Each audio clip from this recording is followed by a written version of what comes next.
3 words: advanced aerial threat. Who in the CIA, NSA, DIA tells at least the United States of America that we're not alone in this universe? We have never been alone in this universe. The US government really has kept that secret, not only from the American people, which is bad enough, but even kept it from itself. The UFO community has been portrayed as conspiracy theorists and tinfoil hats, and we're crazy. And the government is now admitting that UFOs are real and disclosure is here. Suddenly, they're our friend? No. America's defense establishment is finally admitting some of what it knows. This could have been a chance to say we're going to collaborate with the representatives of the people in what is supposed to be a government of, by, and for the people. If what they tell you is the truth, there is no need to withhold it from public. We've entered a quantum age, making a leap not only in technology, but also in consciousness. Companies are now creating non-sentient replacement humans. They look just like you and I. They're intended for customer service and things such as that, but these neons, as they're called, could be more nefarious than that. We're dealing with a fight. There are forces behind the scenes that doesn't want any of this information to come out. There's still a lot of truth that has yet to be revealed. I was one of those quote-unquote men in black, but I realize it's probably better now to be known as men in white, bringing truth to the topic. The problem with the truth is, the truth might be terrifying.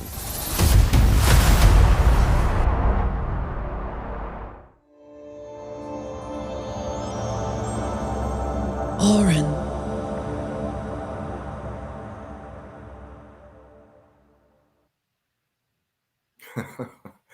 Okay, I'm just waiting until it says I'm not muted. I think I'm muted, Chris. It says the host muted your mic. Oh, it says I'm good. All right. Needless to say, this is live, and we're doing a live stream. I'm Leon Isaac Kennedy, and it is great to be here with all of you. I want to say, first of all, thanks to our great friend, Jimmy Church. He's the one that made this entire series possible. So thank you, Jimmy. I know that you're traveling today, but thank you so much. Want to say thanks to Chris Isa, our technical genius, for getting everything put up correctly.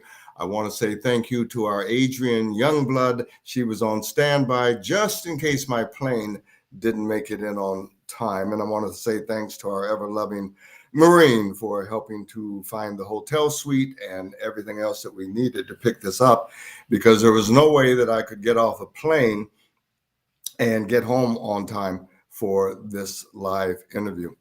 I share everything with our Oren family. So let me share what's been going on behind the scenes. Last week, I left to go to Washington, D.C., excuse me, for the Kennedy Center Honors.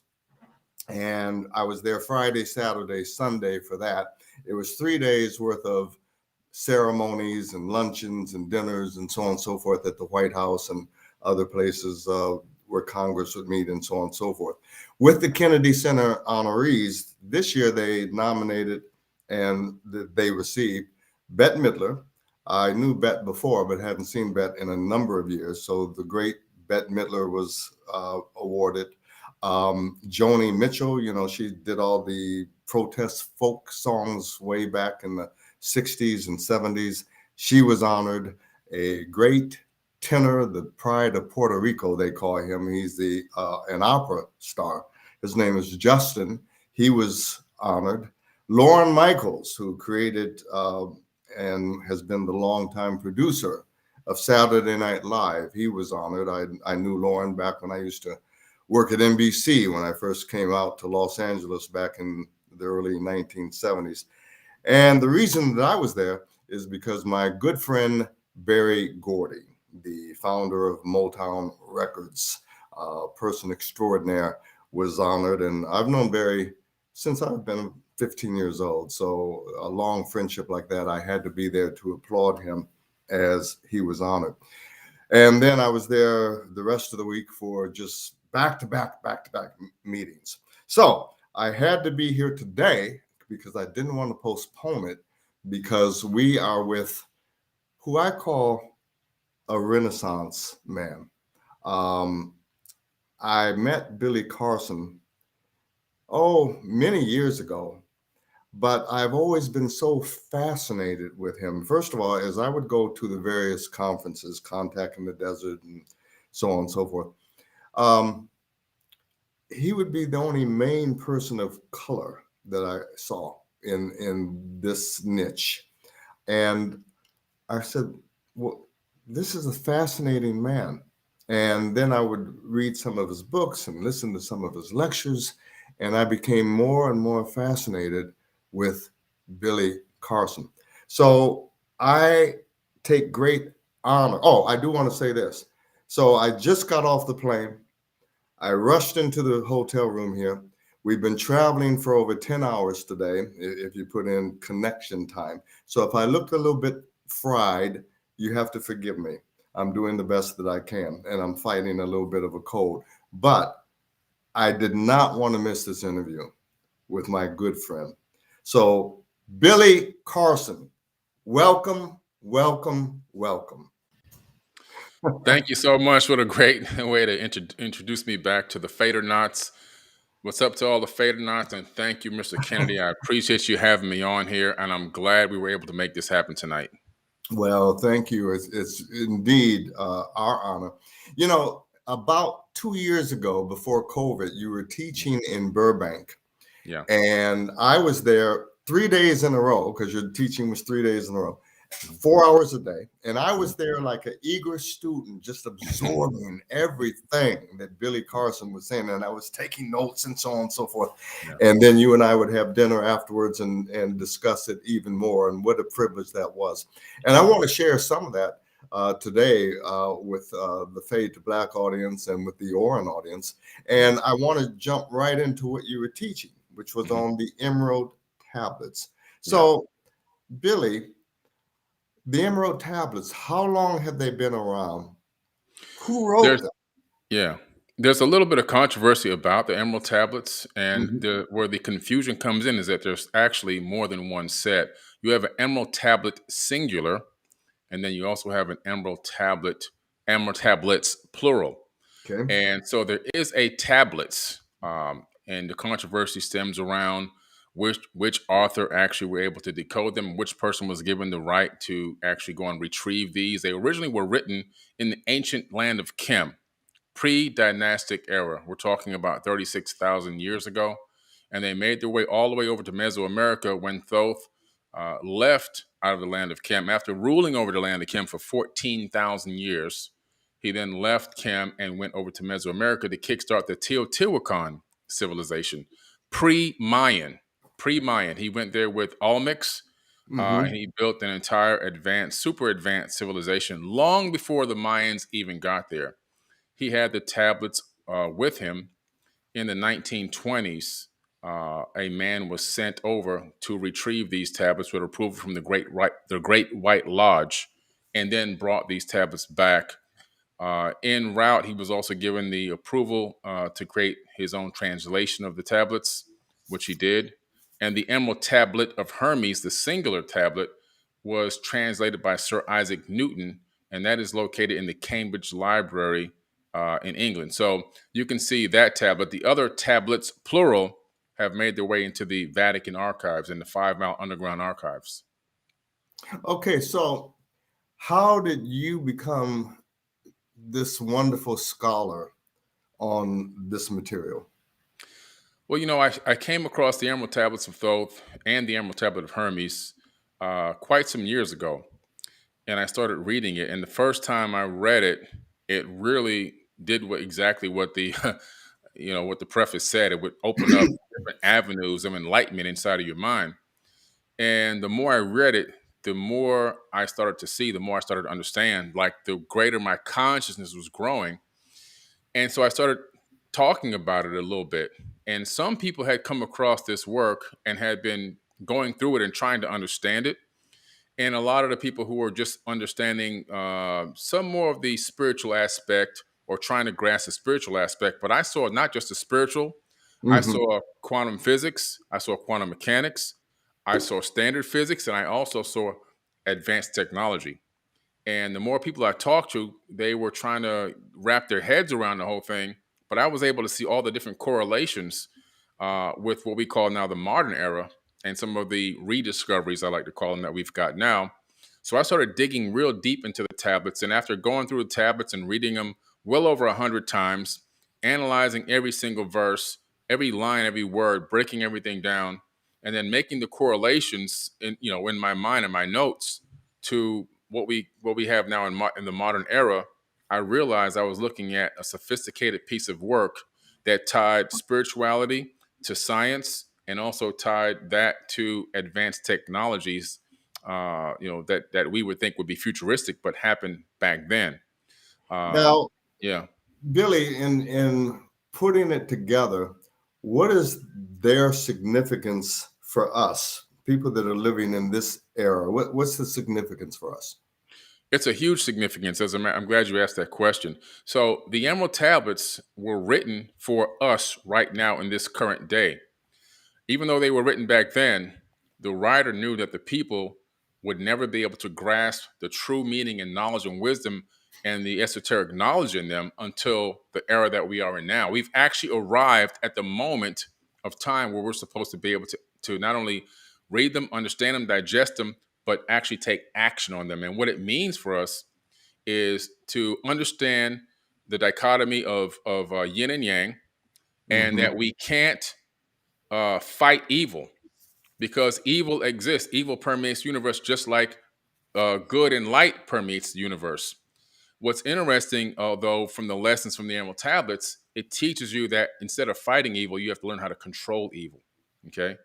And it shows you where over time things are cyclical, and light always seems to take over the darkness. Because right now I'm in a room full of light, and there's no way that I can turn on something dark to make the light flee. But if I turn this room dark and turn on a pen light, light will flee. Darkness will flee from the pen light. And so, it'll dissipate. right, exactly. So they're showing us, he teaches us to use a light in our consciousness, in our mind, that our mind is a lamp. And through that lamp and through achieving higher levels of understanding through these works, unconditional love for everyone, being of service to others, all those kind of incredible, things and affirmations that we live on, that we act on, they will create this new frequency of consciousness that becomes a conscious virus and spreads through everybody. And then that ushers mankind back into a new golden age. Now, I'm really glad that you're drilling down on this, because the world certainly needs it now. So first of all, it's almost like this was a time capsule that was left, that was ready to be opened and digested at this particular time. Now, some of those golden nuggets, and they've been said many, many times by many, many great teachers or avatars or that have come, but it seems like it's so hard for mankind to get them. Can you just recite a few of them, please? Which ones? Where you were saying to how we should treat one another, etc. Oh, yes. Okay, got you. The affirmations. Well, the first thing is, we're talking now pretty much about the 42 laws of Mayat. And I actually would like to just drop a couple of them on here, because that would actually be a good thing to do. A lot of people need to hear these. This is where the 10 Commandments were extracted from, okay? So they're really the 42 ideals of Mayat, but you can also call them the 42 laws of Mayat. They're called by a couple different names. And Mayat, by the way, is Thoth's wife, okay? And so she actually was his wife, and she was the person that really was the first one in what we call ancient history to begin to teach positive affirmations, okay? And so I'm going to pull these up real quick and just go through them, if I could here, just for a quick second. That'd be great.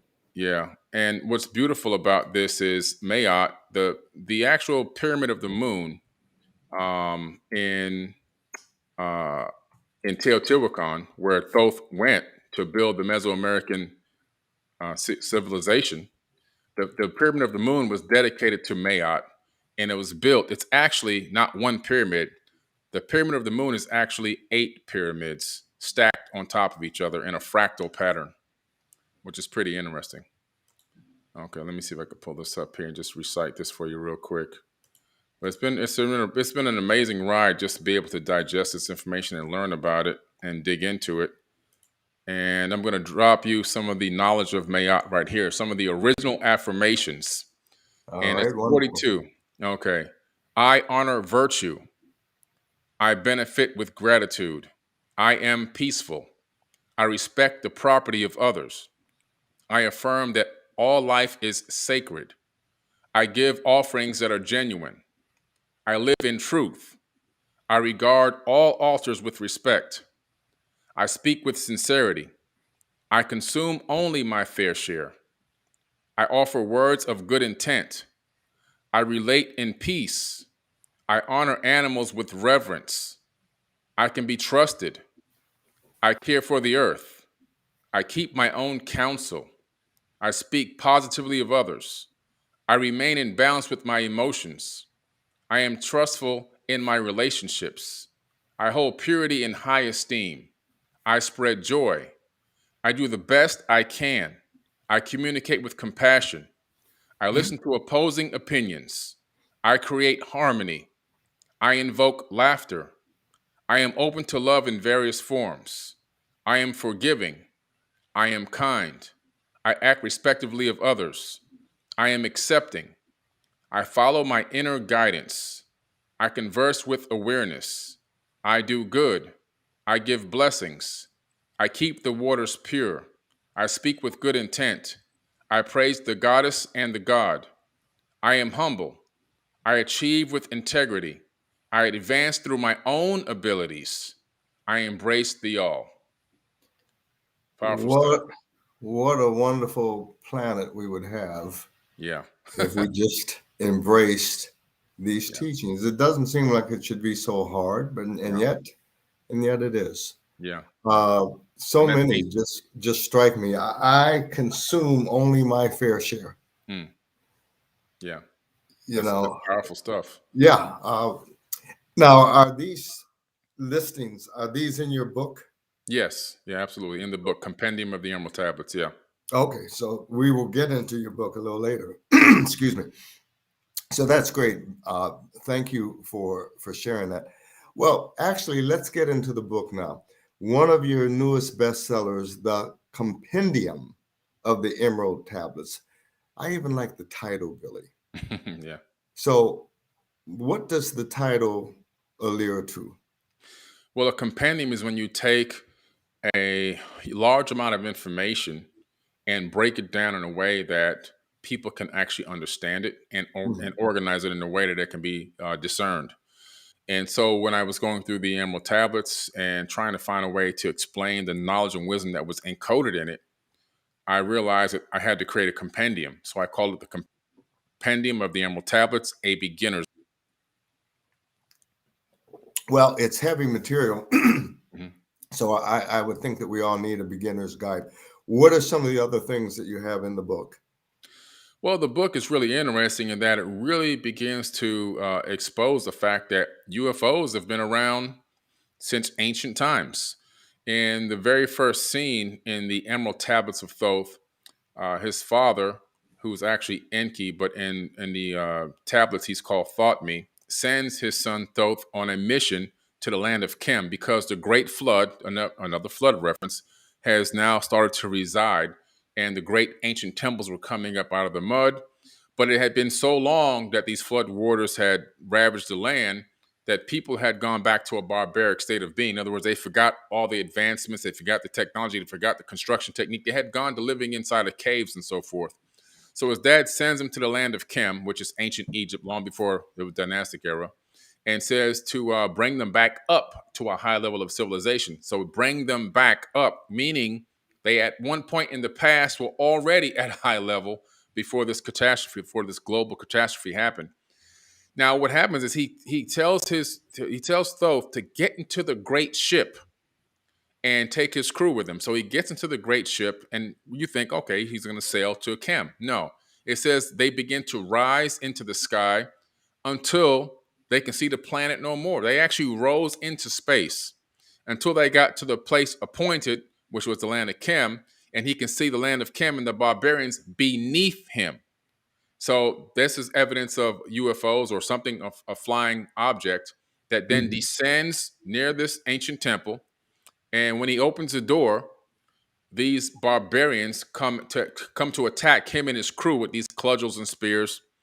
And he raises his staff and he sends out a ray of vibration, stopping them still at a stone in the mountain. So he has a ray gun of some form, which I liken to the active denial system in the military. So I go over this in the book. We have a similar device in the military where we can send a ray of vibration at a crowd of people looking to attack, people looking to riot, and we can make them feel like they're in pain. We can make them freeze. We can make them feel like they have to throw up. So we have this device called the active denial. So Thoth is displaying this exact same technology 36,000 years ago. It's pretty interesting stuff. So we have evidence of that. And then the fact that he says, I builded the Great Pyramid patterned after Earth's force.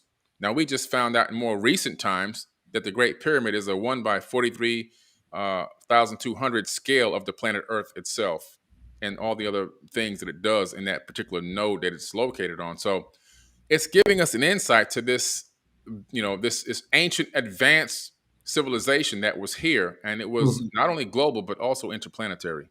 Now, people can obtain this book where and how? You can get it on Amazon.com, and you can also get it on my website, forbiddenknowledge.com. And so you can go there and you can use a coupon code FORBIDDEN with the number 4 on my website, and on Amazon. I believe there's a coupon on there that's good till the end of the year. Okay, great. So forbiddenknowledge.com. Yeah. Now, you've done major studies on ancient texts. We could do an entire show just on that subject. But what were some of the highlights that you have come across in these studies? Well, some of the biggest highlights that I come across is the fact that a lot of the references that have made it into modern religious books actually stem from these ancient tablets, cylinder scrolls, papyruses, and so forth that have been left around and discovered, over the last few hundred years. Actually, since just before about 100 AD to 900 AD, a lot of these tablets and scriptures and papyruses have been discovered in vases and caves and all over the place, and some of them were deciphered, like the ones by George Smith, who deciphered a lot of the Akkadian and the Sumerian cuneiform tablets in the 1800s. All of a sudden, you realize with these stories you read in these newer religious books, new meaning between 100 AD to 900 AD, that's when the Bible was written, between 100 AD and 900 AD. It wasn't written in real time. They got a lot of this information directly from these ancient tablets. I was just smiling because they were newer. Yeah, they were newer. Yeah, right. So when people say new, I'm into the new age. I'm like, actually, I'm into old age. So I'm into the ancient stuff. Well, you've done such a fascinating deep dive into these things. We're going to explore more. We're taking our first break. We'll be right back. This is Leon Isaac Kennedy with the fascinating Billy Carson. Thank you.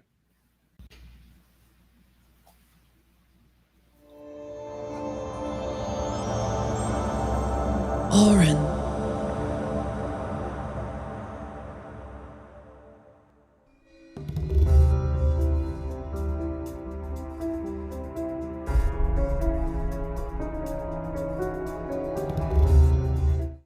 What about the comments in the Bible about being created in God's image? Right. Does that suggest that these other ET races out there are all created in the same image, and why would we be surprised if they look like us? Well, if they aren't and we are, that would be one of the main reasons they'd be here, because they'd be very interested in us. Sure. For sure. Right. Yeah. Very interested. I believe when they're talking about we're made in God's image, it's not a physical flesh and blood being. It's a spiritual image. And we don't take it literally? We don't take that literally, no. But that's important because that is the context of our times as well. If you subscribe to the ending of Christianity, the book of Revelation, then we have some people that will begin to worship the image of the beast, which is opposed to the image of God that we're made in the image of. So we could be talking about a different type of species, a different race that suddenly appears on the planet. Could be robotic, could be some kind of synthetic being that people... Are there some portions of the text that we should take literally, like as it is written? Well, Jimmy, there's a saying, God created mankind in his image and man promptly returned the favor. And to me, that means man has such a giant ego that everything centers around him. Right. So God is spirit. Right.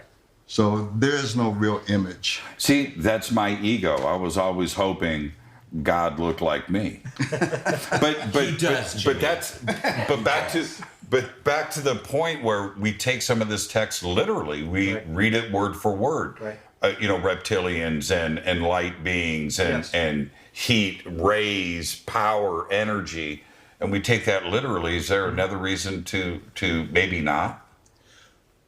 Well, I think it's all a matter of interpretation, as I was saying earlier, that I think these beings do take on reptilian characteristics. Some do appear as light beings, and they can appear in other forms that we're not even aware of yet as well.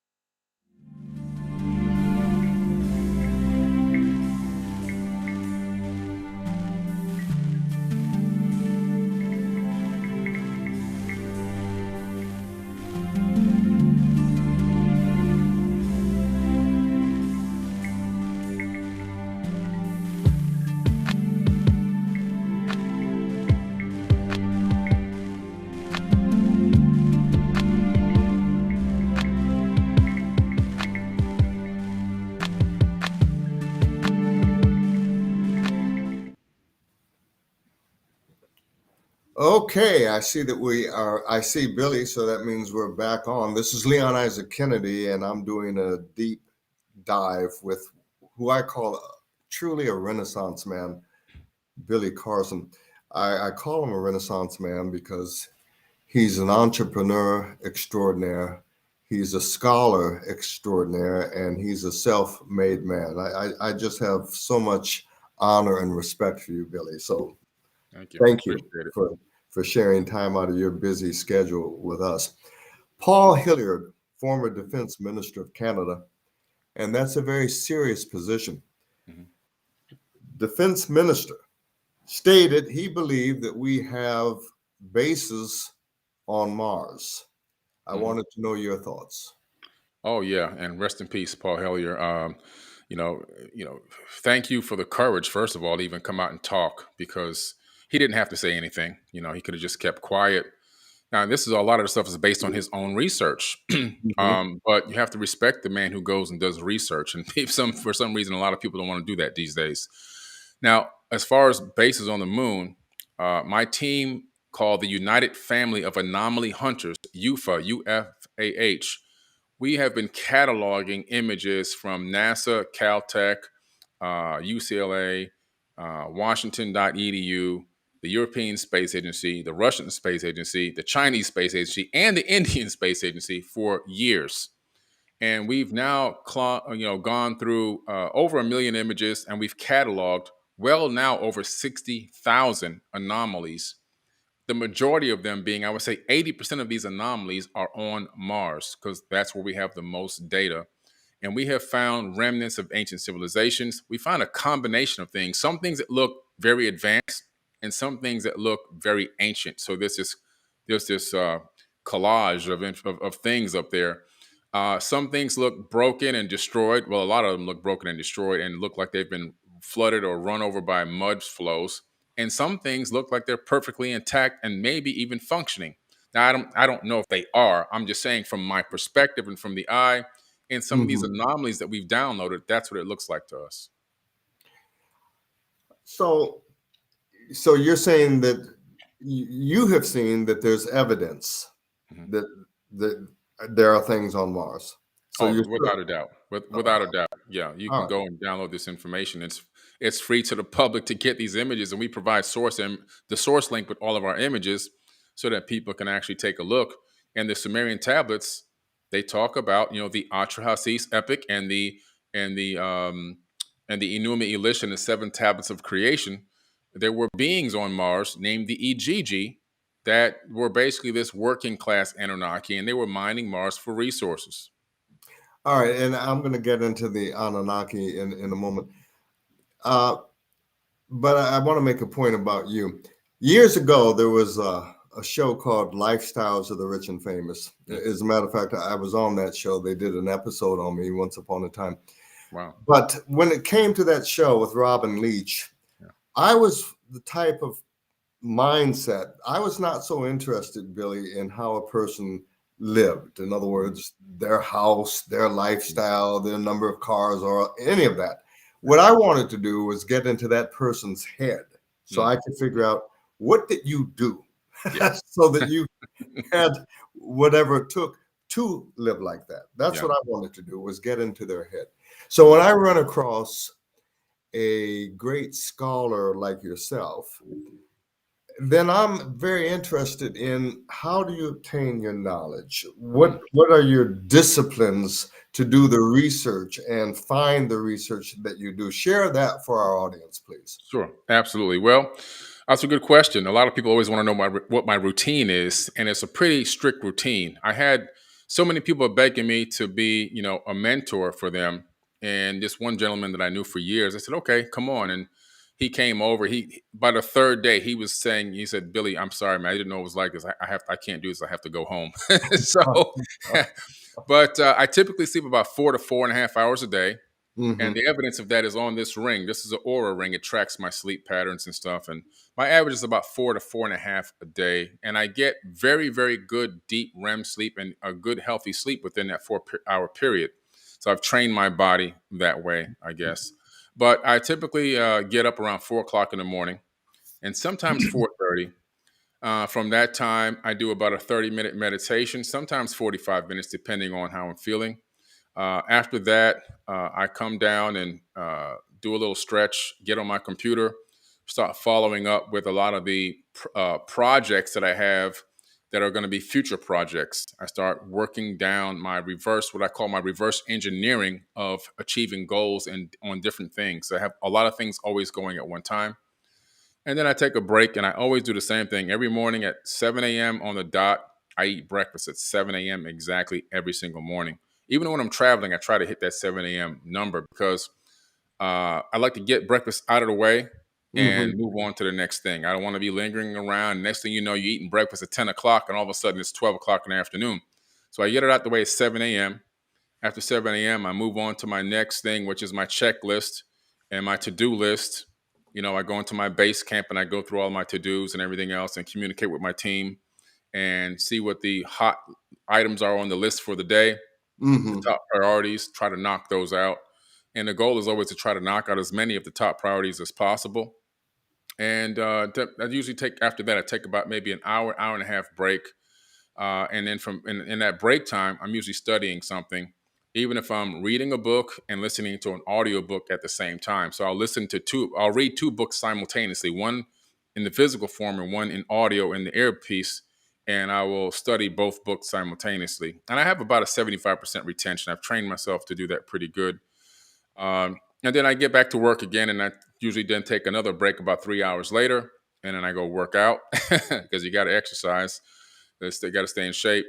And then after that, I'm running errands. I take my time to run my errands. By that time, it's time to eat a quick lunch. I take a lunch down, and it's right back to work again. Videos.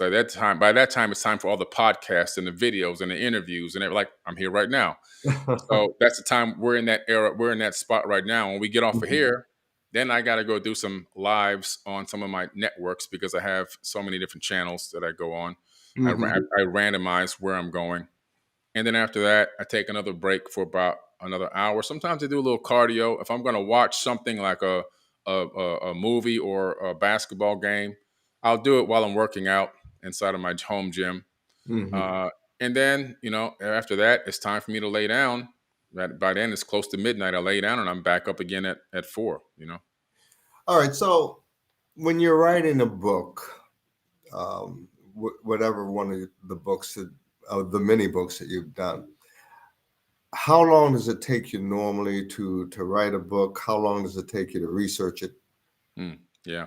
Well, the research is decades, a lot of like for the Compendium of the Emerald Tablets, that was decades of research, just culminating everything together to be able to, when I started studying aerospace from the Encyclopedia Britannica in the 1970s, and then studying, astrophysics and in the early 2000s, all the way up until current, and astronomy, and became an amateur astronomer, and then getting into all these ancient tablets and stuff. So that was a culmination of all that knowledge inside of me. When it came down to finally writing the book, I made a commitment to myself that I would do a chapter a day for 15 days, and I shut everything off. I blocked everything out. I reduced my sleep pattern even more significantly, and I literally just did Uber Eats delivery for food. I didn't go anywhere. I didn't move out of the house. Yeah. And in 15 days, I had the Compendium of the Emerald Tablets, signed, sealed, and delivered, and boom, that was it. The second book. Oh, go ahead. I was gonna say the second book, Woke Doesn't Mean Broke, which is also a bestseller. It's a financial literacy book. Oh, we're going to talk about that before this show's over. Yeah. Also decades of research. And for that, it took me 3 months. The book was originally 1,080 pages. And my editor said, "Are you crazy? You can't put out a book that big. You can't even sell it for enough money to make a profit." So we dialed it back to 688 pages, I believe now. Yeah. Well, it's still a large book. However, I disagree with your editor. We needed all 1,080 pages because the book is so full of knowledge that people need. For our audience out here, so many times people, because they know I've written scripts and so on and so forth, people come to me and say, "Well, Leon, what do I need to do to be a writer?" Right. And I tell them, beside having an idea and the research and so on and so forth, whether it's a movie, a play, a TV show, whatever, you have to have discipline. To do a book or a movie script, you really have to have discipline. And you have to shut things out. And I want the audience to pay attention to the fact that he said he made a commitment to himself to write a chapter a day. That's a lot of work. And it takes a lot of discipline to do that. So I'm just dropping little golden nuggets in here to the audiences as we go. The other discipline, people, even in sports, you look at great sports champions, Michael Jordan, LeBron James, Tom Brady, who's in his 40s and still great as a quarterback, but they all have a discipline. If you look at their secret life, it's all about the discipline that takes them to that other level. And for our audience, it goes far beyond just sports. Those that are in research, those that are really trying to find truth, they put in a lot of discipline also. So thank you for sharing that, Billy. Speaking of someone else that put in a lot of discipline, the late but wonderful Zacharias Sitchin, who wrote the Earth Chronicles, which was a must-read for so many of us that were hungry for learning, hungry for knowledge. He talked about the Anunnaki. Billy, from your research, who were they? What were they? Where did they come from? Definitely, I'll give the answer. And first of all, shout out to the late and great Zacharias Sitchin. Unfortunately, he was vilified at the end of his life and by a lot of lies that have circulated throughout the internet and by people who never even read the tablets. His work was... I was so grateful that I had a chance to meet him. Only twice.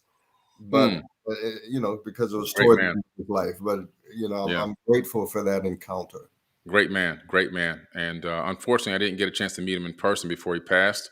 I talked to his daughter a couple of times since he passed, but great man. And what he did was he didn't translate any tablets. The rumor was going around that he was the only person that could translate the Sumerian tablets, and he made all these stories up because he wanted to get notoriety and fame. Actually, that's majorly false. He didn't translate anything. Zacharias Sitchin took existing translations that were done by experts long before he was even born. Okay. And I cover this extensively in some of my lectures. And so what he did was in his books, if you see every few paragraphs, he gives you the reference as to where he came up with that information. And so what he did was he took pieces of the puzzle and he tried to paint a picture. Is he exactly spot on correct? No, nobody is. But the general consensus is that all of us researchers and authors have come up with is that beings came from out there to Earth. They were called the Anunnaki. The name Anunnaki is actually in the tablets. It's in the Enuma Elish and the 7 tablets of creation. Also, even in the oldest version, the name Nibiru of a planet that they derive from, some of them, not all of them, it's in the tablets. So it's undeniable. I just said throw that out there because it's all this fake news that goes around on what really went on. But nobody has read these tablets, but they're available for the public. But they still go on what they heard on YouTube by somebody. And so these beings, the Anunnaki is a generalized term. It's not a specific group of people. It's anyone who comes from space to Earth. Anyone who comes from the heaven to Earth is an Anunnaki. The beings that were referenced primarily in a lot of these Sumerian tablets at that time were the Atlanteans.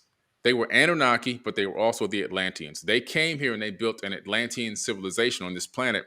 The Atlanteans had broken away from the Pleiadian star system. There was a galactic war millions of years ago, and this information is written again in many reference points, which I talk about in my lectures and workshops. And they decided to flee. They became space refugees, and they went to Aldebaran, they went to Orion, they went to Sirius A, B, and C. They spread out all around the Milky Way galaxy. Some of them crash landed on a planet named Nibiru that orbited a brown dwarf star that was captured gravitationally by our sun. Now, that's in history books, that's in the astrophysics books in college. You'll find that we live in a binary star system, that they've actually found this object that orbits our sun every 4,200 years. And these beings came here and they basically began to mine this planet for resources. And after about 200,000 years, they got tired of doing it themselves and they almost went to war against each other. And that's when they genetically modified the existing hominid. We were already here. We were not monkeys. We were already hominids. We were not Homo sapiens sapien, but we were close. Probably we were more intelligent, in my opinion. But they genetically modified us, deactivated a lot of our DNA, which we now call junk DNA, shrunk our skulls down and to this size, reduced the size of our pineal glands, and put telomere caps on chromosome 2 to shorten our lifespan. And so we became the workers for them. We became their slaves. That's just a fascinating study. Now, going back to the Bible for a second, does any of that fit into what is called the regular Bible, the King James version of the Bible? Does any of that fit in? Oh, absolutely. Well, in the Bible, the Anunnaki are called the Anak, and we were grasshoppers in their sight. These were giants. These people were massive people, and they were the Anak, so the Anak, and also Marduk from the Sumerian tablets, the Enuma Elish, who's also named as Amen-Ra in the Egyptian Book of the Dead. A lot of these gods have 2 names, but he's in the Bible. He's in the Torah, and Lil is in the Torah. He's in Jewish American Library as well. These characters are all in this text, but very few people ever spend time really divulging and reading the text. I've probably read the Bible over 300 times, analyzed it, broke it down from the King's English to Aramaic to Arabic to cuneiform, and you'd find that everything is really, a lot of the Old Testament is coming from a couple places, but primarily coming from the Enuma Elish, the Epic of Atrahasis, the Epic of Gilgamesh, and then you have some of the Mahabharata, a little bit of the Bhagavad Gita in there as well, and then moving into and of course the Egyptian Book of the Dead. Moving into Proverbs and such, you have the Tibetan Book of the Dead, the Egyptian Book of Going Forth by Day, with the Papyrus of Ani in there, and then you also have more of some of the Indian Vedas, a little bit of the Mahabharata, and then a lot of the interpretations of people that lived long after everyone had gone and died that they put into some of the New Testament. So it's pretty interesting stuff. Yeah, you just gave me a great idea. You and I are going to have to do a documentary just on the whole spiritual landscape. Yeah. And really connect all of the dots. Yeah. Because there's a lot of dots there that have never, ever been connected, but they should be. Yeah. Because I think that it would cause an embrace rather than a disconnect. Yeah. You know, our team just did The Observers, which has come out now. And I must say, even though I was involved with it, it's a very fascinating piece. We had a A-list team that really did a deep, deep probe into what's going on in ufology from a long time ago to now, and dealing with what's getting ready to happen.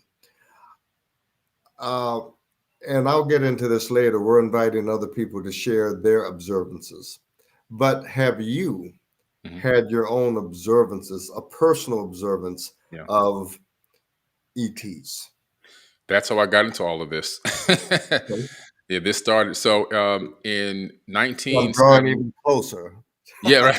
Yeah, this is what got me in. So 1977, we moved from New York, from Queens, New York, to Miami, trying to find a better life. Unfortunately, we ended up not being so much better than we were living. If we were to stay in my grandmother's attic, I think it was safer. We went right into the heart of the ghetto in Miami. And we lived next to the Opelika Airport, which is a small private airport. And this is the 70s. There's nothing to do. There's no video games. There's no all-day TV. You got 4 channels, no cable TV, no pagers, no cell phones. You go outside and play. I'm outside playing in my backyard, and I'm really pretty much what I'm doing is I'm watching the planes go over. And it was so amazing to me to watch airplanes go across the horizon, what appeared to be, from my perspective, moving slow. But in my mind, I knew they had to be moving fast to stay in the air, right? I'm only 7 years old at the time. And so I'm watching the planes go across, and I would count how much time it was before the next one came across. And this one day I was out there doing that, and a plane went across, and then this other object went across, but instead of going across in minutes, it went across the horizon in seconds. It went straight across the horizon, and I was like, what did I just see? And it wasn't round, but it wasn't an airplane. It was more, it wasn't round, it was more oval. Now, it came back, and it stopped about 200 meters above my head, completely silent, and then it just went out the other way that it came in.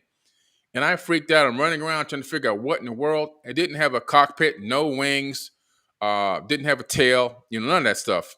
And I was amazed by this. I was like, what in the world did I just see? I knew that a plane can't do that. And it was this glowing, more like an oval, like almost like an elongated egg, really is what it was. And but it looked like glowing metal in a weird way. And so I went to my elementary school the next day, Rainbow Park Elementary in Opelika, Florida, and I went straight to the library and I got all the Encyclopedia Britannicas on aerospace. And that's when I started researching, 1977. That's how it happened. In 1977, when you were 7 years old. Yeah. That's great. And that's what got you on your path to become this scholar and get all this information for the rest of us, which is wonderful. I'm looking at the screen here where there are a lot of people saying that they have had their own observances. Wow, amazing. So what we want you to do, and we will tell you how, is to write into the orange channel. And we want you to put these observances, just put your phone up and have somebody film you and send it into the orange channel and share your observance with us. We want to hear that. And we'll tell you why it's so important before the show is over. We're going to take a break in about another couple of minutes here. What I want to do, and Chris, I need your help. Are we going over to the other orange channel at this point, or what? Are they being told how to do that? See, this is live, ladies and gentlemen, boys and girls. So when it's something live, you're just taken behind the scenes and you're just part of the process. Thank goodness I learned my craft on live radio and then later on live television. Okay. It says you're in the show. Everyone can see and hear you. Okay, but we're going to take a break. That's what they're telling me.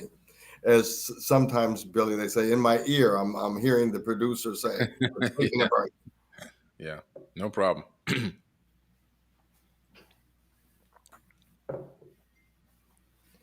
Before they take us away, let me say this, since we're still on the air. When we come back, you're going to have a chance to be told how you can win a Rolls Royce from Billy Carson. That's right. We're also going to talk about Toph. Who was he? They say that he started the ancient mystery schools. Are there still ancient mystery schools even today? Stay tuned. All right.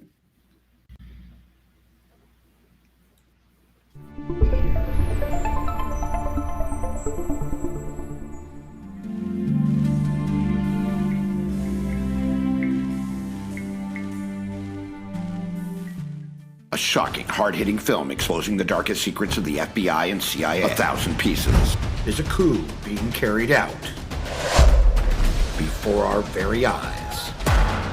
You're allowed to protest, millions of people on one day in crowds yelling, screaming, but you try to run your business, you get arrested. Wall Street has laundered $100 trillion from trafficking in children and drugs. The agency has dealt drugs throughout this country for a long time. Mr. Secretary, is it policy of the U.S. government to reward companies that traffic in women and little girls? Human trafficking has many more victims than COVID. The complicity of the CIA, the FBI, the Justice Department. There's corruption on both sides. These agencies are facing a time of reckoning. Are we at yet another crossroads? Get ready. 1,000 pieces. It was so hard to come running out of a hell that nobody believed existed. My name is Kathy O'Brien, and I'm a survivor of MK Ultra mind control. The MK Ultra program was to ultimately control the minds of the population for implementing what Adolf Hitler first termed the New World Order. When girls reached age 30, they were murdered or they were sacrificed. I was going to be killed as well. I was to go out in a blaze of glory and be burned alive.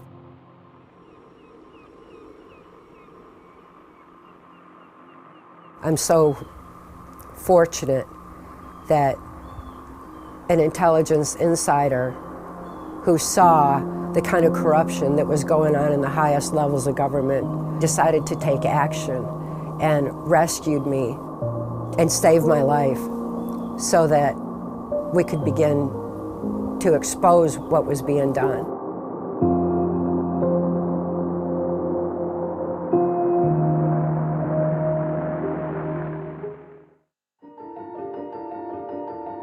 Ancient teachings around the world see family and community as containers for wisdom. The stability and connectivity of the family is seen as necessary to ensure that information travels intact from one's ancestors through the stable family and into the community, where it's bundled and prepared to be sent as far into the future as possible. But for decades, a quiet war has been waged by globalists, communists, and social engineers with a single target in their sights: the traditional family unit. Can we rediscover this ancient ideal of family as a technology for transmitting wisdom? Superorganism, the family unit, coming soon to Orin.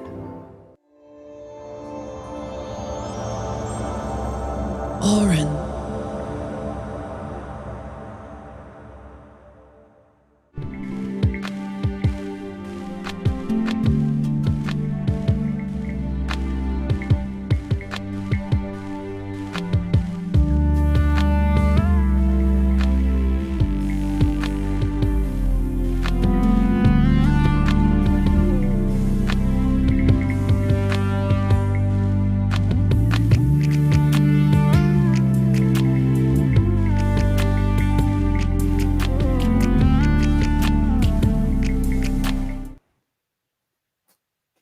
Okay, I'm Leon Isaac Kennedy, and I am with one of my true heroes, the Billy Carson. Thank you. we are going to be switching over to the orange channel in a moment. There's something coming up on the screen that will show you what to do as we finish the rest of this fascinating conversation with Billy on the orange channel. So fade to black. We're just asking all of you to go over there with us for the last half hour of this interview. As we go over there, I'm going to let you know how you can have a chance to win a Rolls Royce from Billy Carson.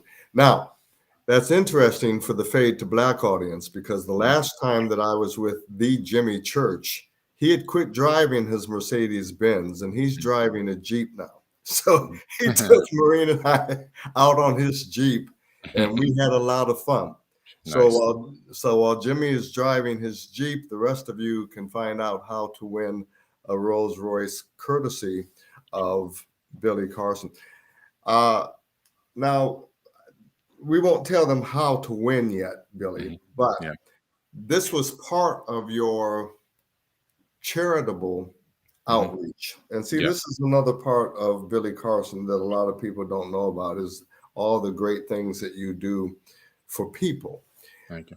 And you were telling me about last cutoff notices when it comes to the electric company, and especially how devastating that is in the middle of winter. Share a little bit about that, and then we'll switch over and talk about the Rolls Royce, and then we're going to get into TOF and other things about being an observer. Definitely, no problem. Thanks for bringing it up, actually.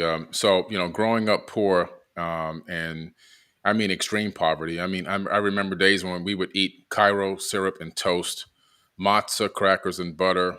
We had powdered eggs and powdered milk, which was horrible. So I never ate it. And I would often just look for fruit trees in the neighborhood to get some fruits to eat. And so it was pretty hard times. And, a lot of the times there'd be situations where the electricity would be off. We had running water, but we didn't have a working septic tank. So we'd have to take showers in buckets or go outside and spray ourselves down with the water hose. Not getting a hot shower often. I was going to say, and that was a cold water hose. Cold water, cold. And so when I got older, I was made sure that I can do something to help kids that would be in those situations. And one of the things I learned was a lot of kids are freezing in the winter, especially if you have no electricity. And so it's a hard way to live. It's very traumatizing to be in a situation like that. So about 3 years ago, I decided to start helping single moms. I started with single moms first. Single moms, final notice electric bills. And I would put this questionnaire on my website once a year in the winter. They would fill it out, and I'd have to go through them and approve which ones I was going to, pay. And they would send me the login, and I would log directly into their electric company account, pay the bill, delete my payment information, and log out. That way I knew it was getting paid. Okay. Because you already know. So, and the first year I did $10,000 in final notice. The second year, $10,000. Last year, a lot of people were complaining about the fact that there are single dads that are taking care of kids. I actually know a couple.